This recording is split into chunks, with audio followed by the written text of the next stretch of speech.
Hello again, Fragrance fam. I'm Caitlin with AFI and I'll be your guide in the project lab today. I'll be showing you how I make my all-time favorite laundry soap powder. This is a great recipe for making doing loads of laundry easy, affordable, and custom scented. So let's do it.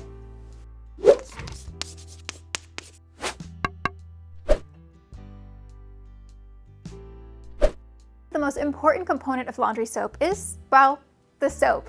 I'll be using a 100% coconut oil cold pressed soap that I made the other day. I'll put my recipe here on the screen so you can make your own. For tips on soap making, check out all of the other videos we've done in the past on cold process. So here's what it looks like. I've cut it into little cubes so we can easily grate it down. Whether you prefer to use a cheese grater or a food processor, you'll want to grate the soap down into small shavings. This will help it mix into our other powdered ingredients much better. I find that soap that has been given some time to cure is much easier to grate. With that shaved down, we can mix together all the ingredients. First up, we have our washing soda, otherwise known as sodium carbonate. Combine that with your soap shavings and follow up with some citric acid. By balancing the pH of the laundry soap with citric acid, clothes will come out of the washer feeling much softer. Use a whisk to mix everything up, scraping the sides of the bowl with a spatula to ensure that nothing gets stuck to the bottom of the bowl. Now we can go ahead and add the fragrance oil. Naturally, our version of White Barn's Mahogany TeakWood fragrance is a great choice. It's rich, warm, and musky, so it'll leave your clothes smelling wonderful all year round. Drizzle it in at a 5% concentration and stir it in well, making sure all of the dry ingredients are saturated. From here, you're ready to package it up. I really like to use large glass jars for homemade laundry soap because it really sells that rustic look, but any other largemouth containers that can easily be scooped from work well too. Fill up your container, seal off the laundry soap, and you're ready for your first load of laundry. You can use about a tablespoon of powdered laundry soap for every normal load of laundry. Add it directly into the drum of your washer before the clothes and use whatever cycle you normally do.